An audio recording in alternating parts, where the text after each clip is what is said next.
Ford struck gold when it launched the Maverick in 2021. This compact pickup quickly became a sensation, combining the practicality of a truck with the efficiency and approachable size of a crossover.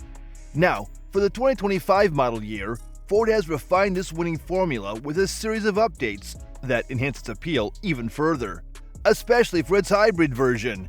So join us as we tell you how the all-new 2025 Ford Maverick Hybrid shocks the entire auto industry. All-wheel drive on the hybrid models. Finally! Ford has a habit of not giving the customers what they want from the get-go, and the older models of the Maverick also suffered from this.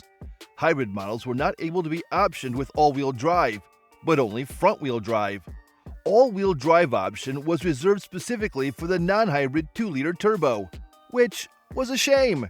When we asked Ford Maverick owners what the number one thing they wanted was, the overwhelming majority said that they wanted the hybrid as an all-wheel drive. Well, better late than sorry, we guess, as Ford has finally decided to offer all-wheel drive on its hybrid setup as well. By default, the 2.5-liter hybrid engine is still offered in a front-wheel drive configuration, but it can be upgraded to all-wheel drive for a $2,220 fee. The 2-liter EcoBoost is still offered with the standard all-wheel drive, so if you just want your Maverick in the front-wheel drive configuration, hybrid is going to be your only option. You might still want to get a hybrid Maverick with front-wheel drive as the MPGs take a small hit from the all-wheel drive. Talking about MPGs, let's talk about the performance and fuel economy of the new hybrid Maverick. Performance and fuel economy of the new hybrid Maverick.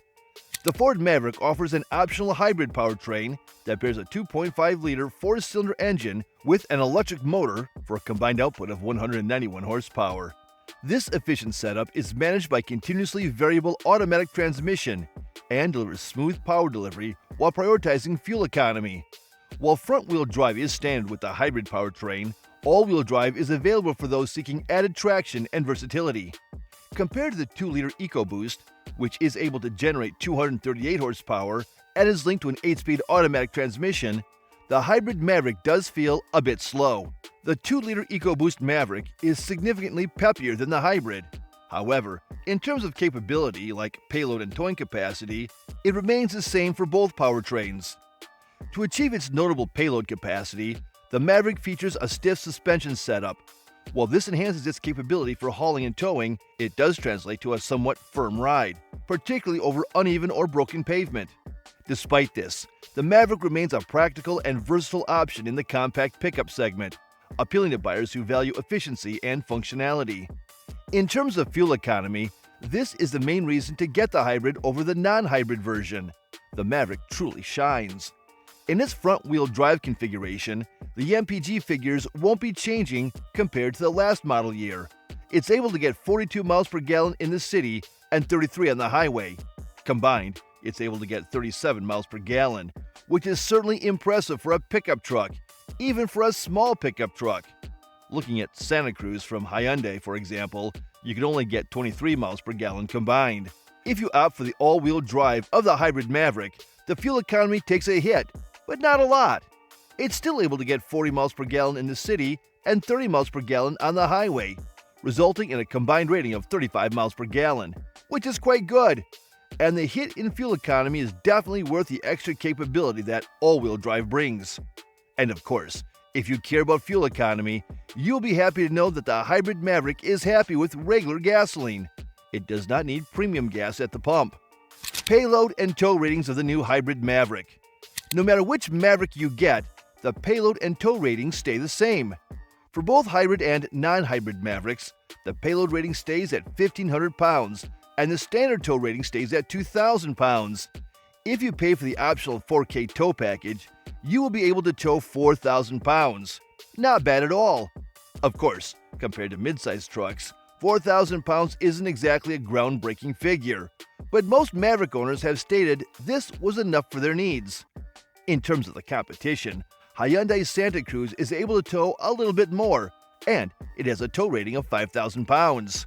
Updated interior of the new hybrid Maverick. The Ford Maverick's two-row seating design makes it a versatile and practical compact pickup. Large door pockets can hold oversized water bottles. and the rear seat cushions flip up to reveal hidden storage compartments. However, hybrid models sacrifice some of this space to accommodate the battery, which also reduces rear legroom by about an inch, leaving 35.9 inches. Taller passengers may find the front seats more accommodating. For the new model year, Ford upgrades the Maverick's interior tech with a standard 13.2-inch infotainment touchscreen, replacing a previous 8-inch unit, and introduces wireless Apple CarPlay and Android Auto integration for seamless connectivity. The Maverick's front seats earn high marks for comfort, even accommodating larger drivers. While some owners have expressed dissatisfaction with the standard radio system, the overall cabin design, functionality, and comfort remain standout features.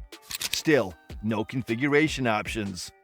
Ford refers to the new Maverick's cab design as a Super Crew, but most of us would call it a crew cab, thanks to its 4-door configuration. This is paired with a 4.5-foot bed, the sole option for the Maverick. Unlike traditional body-on-frame pickups, the Maverick features unibody construction, where the bed is integrated into the overall body design. The bed offers practical features, such as tie-down locking rails and an optional spray-in liner. One of the standout aspects of the Maverick's bed is its accessibility. With a lift in height of just 30.1 inches, loading and unloading items is easier compared to Ford's larger trucks. The sides of the bed are also low enough for most people to reach in without needing to drop the tailgate. A thoughtful design, particularly appreciated by shorter drivers. This balance of functionality and accessibility makes the Maverick a convenient choice for daily use and light-duty hauling. While the bed is very practical indeed, we're a bit disappointed that Ford is still not offering any options when it comes to configuration. For people looking to get the Maverick as a work truck, a single-cab long bed option would be simply incredible, with a bed that is around 5.5 feet or longer. As pickup trucks are getting more and more expensive and complicated, smaller pickups rather than full-size trucks are getting quite a lot of attention, and a Maverick that was more suitable to be a work truck would be a game-changer in the pickup truck market. Well, as we told you before, Ford has a habit of not giving the customers what they want from the jump. So, we will be keeping our fingers crossed for the next model year. Maverick is great, but is it worth it? Every vehicle on the market is getting more and more pricier, but pickup trucks seem to be affected by this trend a lot more, and unfortunately, this is the case for the Maverick as well.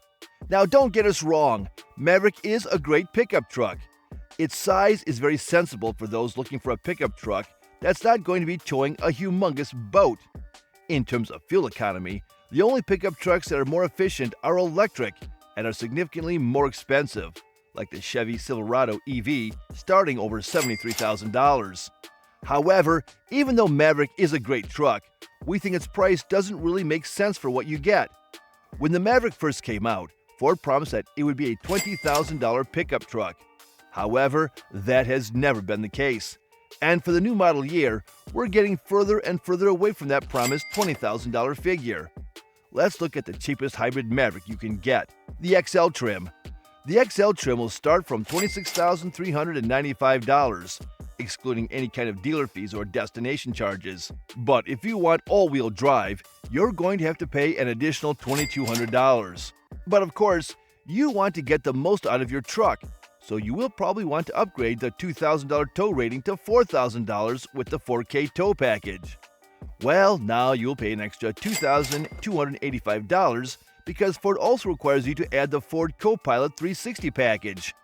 Overall, for your base Maverick, you'll be paying well over $30,000. And this is just the base XL trim.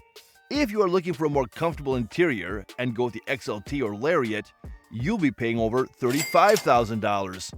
This certainly isn't the affordable small pickup truck we were promised. Is it, Ford? When the price jumps over the $30,000 range, base mid-size pickup trucks suddenly appear more appealing, as they're certainly a lot more capable than the small Maverick. So although the Maverick is an awesome truck, we think its price is too much for what you get, and it makes sense for a very niche kind of truck buyer.